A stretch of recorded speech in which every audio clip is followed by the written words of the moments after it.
Thank you for inviting me to the meetup. My name is William Loud. I was one of the original guys behind the Instana inception, but before they formed the company, I left.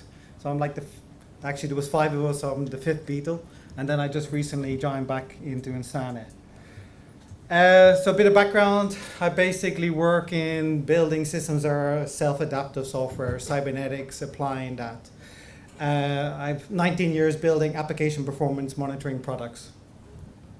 There's a website, my Twitter handle is Autoletics, and there's a website called autoletics.com.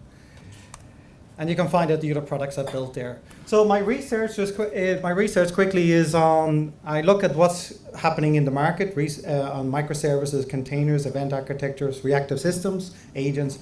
And then I try to see how that's going to impact observability, controllability, which is the area I really focus a lot on, and operability, which is an area that's coming on up. So observability, I'll go into how I see that compared to how it's being promoted. And then we'll talk about what controllability is, which is what the purpose of observability. So when I remember, like when Instana was informing, we looked at what the market is, and then typically you have trace information, logs and metrics are all in some data store. And then people have tools that are querying and using a database and the console. And our view was that had to change. And coming from probably more of a science background, I wanted to build something that was more a simulation or a mirror of the system. So we came up, our view was that things were going to be sensed. You would have sensors in environments. Agents would be, of course, the ones who do deploy the sensors. The agents would do discovery, identify entities. Today, entities would be containers or anything that's of interest to yourself. And then what we're looking for is what behavior that they do. Now, today, observability is really taking 2 directions. The one direction is where we're going from logging to tracing to metrics and further down, which is the bottom chart. And this is really about reconstructive, explorative data analysis, focus on developers, really for machines. Even though still today we're probably a lot of the tooling is geared towards humans. Unfortunately, this is not very effective for DevOps. Did that flicker? Sorry. I hope it doesn't keep doing that. But in terms of, when it comes to a model, it's not very effective because the problem is you're dealing with data and not insight, not significance, not a signal. And I think what we need to look at a newer model for these things, that this is data, but this is not control. This is not a system that you can build a control around. You cannot build control around log records and pattern matching in there. So I see another area where it's going to be less data, but it's really going to be about effectiveness for DevOps and focus on humans, or focus on a model that's easy to digest for humans. So logging to observability today, we have this concept of the 3 pillars, and that's logging, metrics, and tracing. That's observability is defined today. I don't define it that way. I define it as more abstract. That we should see that logging, metrics, and tracing are really just a model of what happens. You want to first measure something, and then when you measure it, you want to turn that measurement into something else. A measurement is, I want to count the event. So let's say an event happens, you want to turn it into a counter, you want to turn it into a trace, you want to turn it into a log record. That's the model that's generated from the measurement. And so really what we should be looking at is that the 3 things that found observability is, what do we measure, or how we instrument. From that measurement, what is the model that we generated? And we can actually generate multiple models, and not just the models that we have today. And I think that's where we're limited. When we look at logging, metrics, and tracing, this is a thing that we're going on for 20 years. And yet we have microservices, and we haven't adapted the tooling to it. I mean, distributed tracing is a little bit there, but we've had that a long time. I built the first distributed tracing product, I think in 2000. And we're still talking about distributed tracing today, and I've moved on from that. So I think it's not suitable for microservices and other systems that are more regulating or adapting, especially where Kubernetes and all. And then, of course, when you have a model, what do you want to do with it? Well, the model is about memory. You want to store the changes to the model. So models are not just events, it's what happens to the model and memory of that model. And this is how humans work. And a lot of my research is really about looking how the human brain works and trying to map that to how APM products should work, because the more aligned we get with human mind and the human behavior, or how we assess memory, the better the tooling will be. Of course, you want it to augment, you don't want to give an exact replica of a human mind, because there are weaknesses within the mind. But you want some augmentation, but you still have to reflect how people work. Okay, so in terms of measurement, of course, the more measurement you have, the greater the overhead. Overhead means less accuracy. Again, with model, the more you collect in your environment, transport goes up, attention goes down, because you have to see everything. When you start to collect everything, then you have to say, what should I watch? And humans are very good at focusing our attention, being very careful, being very cost effective. Our brain is designed to just pick out the significant events. But today, observability is like more data. The more data, and eventually I'll figure out what that data will mean. And I don't think that's right, and we'll come to it. So memory, of course, the more data you have increases the storage, but then significance is what is significant within my storage. And then we have the problem of, when do I get rid of the storage? Because if I don't know what's significant, I'm probably going to keep it around. And that's where we have this kind of data gravity, where no one's deleting anything anymore because people are scared that they might need it for some reason. When we look at tools today, what you see in the observability space is that a lot of tools are just pumping data to storage systems, to back-end systems, and they're just piping it into another storage. And then it has a nice fancy tool on top of it to pivot around the data. And this to me is really about where Google was when it came to search. Search was about, remember the beginning of the internet? We all had to type in something, and then we spent all time trying to figure out what labels or what was going to give us a correct page, where we were going to hit. You spent understanding, should I put a plus in front of this word? And that's where we kind of are with logging tools and other metrics. We're trying to type something in and match it to something. And that's really, in terms of memory, the mind has two. We think about recalling something, but there are two aspects to recollection. There's the kind of recollection that we have recalling an event, and that's typically like search, where you recall in a specific event, like what did I do last Friday? Or like what I'll be telling people tomorrow what I did yesterday. I'm going to recall that from my memory. And that's where I search for something, because I'll say, I was in London, and then that cue will trigger the memory and bring it in. But Google changed that itself, because Google started moving into suggestion. And I think that's where also APM products and observability have to do, is it's not about recalling the exact event. It's saying, is this similar to other events? I want to know, am I looking at something that's similar, or is it different? And then signifying that. And that's where then we come down to suggestion. Observability tools have to move more to suggesting stuff to humans. They cannot be searching. Logging tools have about 200 fields, and there's vendors who are proud of more fields they have. But the problem is, who knows which field I need to start with? And if you're not the developer of the code, it's going to be hard to figure out which log message you're looking for. And then it changes. So I think we have to start thinking of newer models where are not focused on just the data or translation of the data. How am I going for time, Bat? Oh. Okay, so observability really comes down to about controllability. It's about having data and then using that in a control system to change our attention and then to act on it. And that's what DevOps really is all about. To me, controllability is DevOps. The data today is too passive. Is what do I do with the data? When I see data, how do I attend to it? Where do I bring my focus? And then what actions I perform? Some of those actions today will be done by software, and we already see that with service meshes, rate limiting things where they're seeing, retries and backoffs. And then of course human intervention, and we have to kind of bring that together. Observability is really still very information based, where monitoring, which is what DevOps is, and not the old monitoring where we do a ping.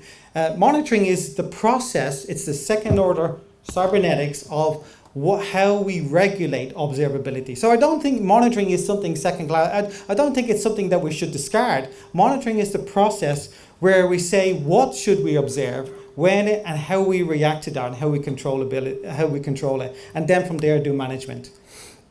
We think of cybernetics, we think of system dynamics.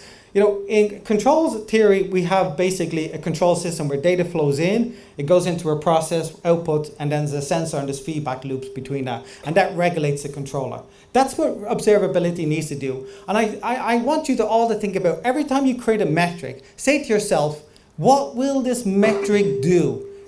Can I attach an action to it? And if you can, or can I attach a signal to it? And a signal is something that really means, very clear what it is. It's not like if you don't know what all of this sort of 10 other things, you won't understand this message. If you don't understand the technology stack, it's not a log message. We need a signal. What is a signal? And a signal, the best way to explain a signal is, it's like an emoji. If you see a flame, it's a flame. The server's going down. We need instant symbols within our system to indicate what's happening rather than a log message that then needs to be interpreted depending on the developer. In systems thinking, we have this concept of inflow, which is if you go back to it, it's very like control theory. Systems thinking is about, you have a stock, which is like your capacity in your capacity in your network, your capacity in your pods, your Kubernetes, or your capacity in the number of threads in your pool. And basically, inflow is where you take some of that, or a request is being done, it takes away the stock, and the outflow, of course, returns it when the request is over. So the way then to look at it, especially when I know there's a talk later on traffic management really is basically, as something comes in, you take a token from a buffer or a pool, like a semaphore, and then you return it when you finish. And so what we need to do is observe that. But that observing, we could see it coming in and returning the token, but that's not really controllability. Controllability is where we change the stock. So my thinking is, my vision for the future is, and much like children when they pick up a ball, the first thing they pick up some object, they hit it around and move it and see what the reaction is. And I think, and it sounds a bit crazy, but in the future, we're going to have more, the observability will feed controllability systems. And there'll be like about 6 or 7 gauges. And our DevOps people will have these dials. And what that dial will be the stock. Will be the stock of the system, because nothing can be done unless you have something in the stock, and then you have to return it. And the future of DevOps will be, initially I think will happen, is because humans don't want to give up control to AI or like that initially, is that we'll all start dialing these things up and down.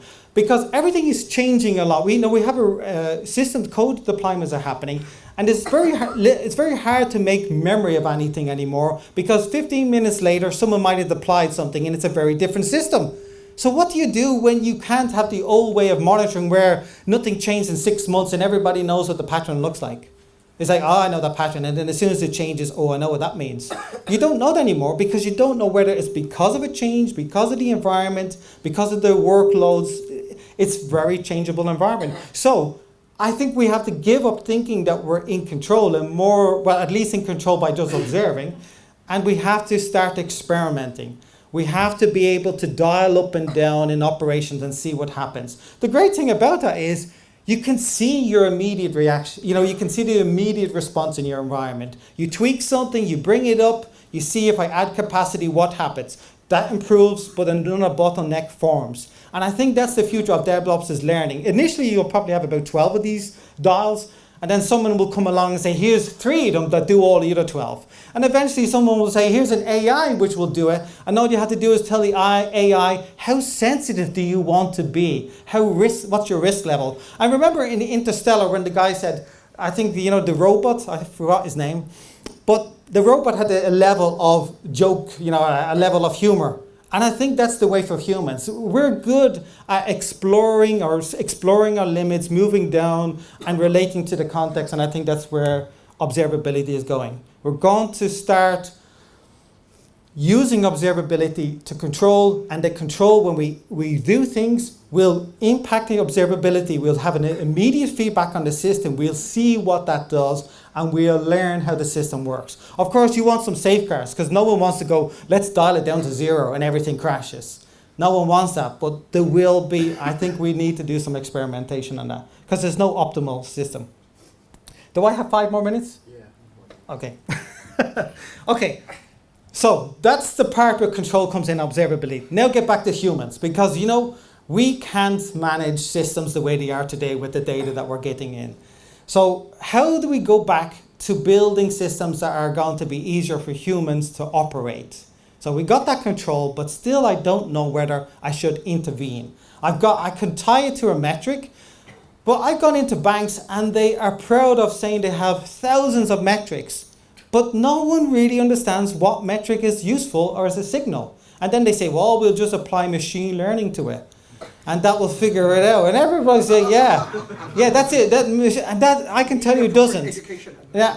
And the other initiative is we'll standardize on all the names. Everybody always wants to do that. The problem is we're just naming everything differently.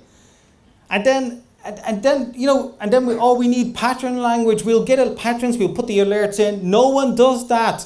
The new guy comes in, he's like, okay, I'm going to do it. He has to have OCD, first of all. You have to have him doing it for a month, and then he burns out, and no one ever... And the next guy comes in, he starts all over again. Oh, I don't like the way he did the patterns. And those patterns are probably not even valid anymore. And it's changing. So I think we have to get rid of looking at logs. Logs are a last resort to me. So the way it works in the animal world, and this is what I looked at, is animals communicate very effectively. They just go like, "Argh!" And it's a signal. And you know what? It's universal. You don't have to send a message and say, this is the timestamp. It was on this server. I want to tell you, these are the 4 parameters I did to it, like the intensity. You see it. It's aggressive. And you infer the state. And what happens when he does it a few times? You think he's mental. The first time it's like, okay, he's a bit angry. The second time, there could be a problem with this guy. Then you realize he's always angry. And what's happened there? We've taken a set of signals and we've inferred a state. We say that this person is an angry person. And that's how humans work. And I think that's how we need to do machines. So my view is microservices or all other systems are going to have to send signals. Emojis, whatever. They have to be something that says, I don't need to read the content. As soon as I see it, I know what it is. A single word, no more text. And those signals are so common. I think I have to find about 15 at the moment. I've looked at different systems and I think about 15 can cover everything that we need in the distributed world. And those 15 signals map to states. Now, there's no state like on or off. It's like, am I defective? Am I degraded? Like what happens when you time out? You're degraded. What happens when you fall back to a cache or fall back to something? Yeah, it's degraded, yeah? Defective is when you start erroring. So we can take a bunch of all of these signals of how services are working, like their social, and build up a Twitter sphere from machines. Now, I know that sounds a bit corny, but basically what we need to do is, and how monitoring used to work in the past, and I know I'm overrunning my thing, but the internet has allowed me, is we have to look at humans take signals, we process them very efficiently, we infer state. We need to do that for microservices. And what's good about that when we start doing that is, instead of asking the service, are you feeling good? Are you operating? We'll ask all of its dependents. Are you talking? So S1 talks to S2, and S2 will tell you how it feels about S2. S1, we need all of the services, a social system where services vote each other out of the containers, out of the pod. So basically they say, I don't think he's operating well. And what the beauty of that is that we can have sensitivity. Because let's say I'm a very resilient system and I can tolerate someone failing. But I might have a colleague that can't tolerate someone. And he has his critical path or something. There we can define his level of sensitivity to certain signals from another service differently than mine. So then collectively we make a judgment on what the other service is. I could vote, I'm happy with him even though he's failing because I have a fallback or a cache or something, or I'm able to retry a few times. But the other guy might say, I can't retry because I got critical time limits. And for me, he's bad. So, and of course the other guy might be thinking, well, I feel good, I'm servicing everybody. He doesn't know he's even timing out. He might not even know that other people can't connect with him. So the future is going to be looking as a collective system and everybody voting on what is the state of the system. And I think users will also be included in that. And I know I'm running out of my time, so I'm going to end very quickly. Just this last slide. Why do we need the signals and the states? It's a small symbolic language. It's compressible. It scales. It will scale across different technologies because it's translatable. It doesn't matter what animal, any animal growls at you, you know what already you're in trouble. It's universal. So we need a universal language across languages, across frameworks. The signals and the sequencing are ways of easily effective fingerprinting of behavior in Windows. The fingerprinting drives us down to the metrics. We still go back to metrics because we still need to understand something. But we use the signals to draw to our attention to focus on areas, and from the metrics to the traces. Not the other way today is like I just scan anywhere. And then the good thing about that is it's easy to do familiarity, and then also we can forget all of the other stuff, the left and the right. If it's not interesting, let's start forgetting. Humans do that, and it's important to forget because you need to incorporate new information all the time because it is changing every day. Cheers.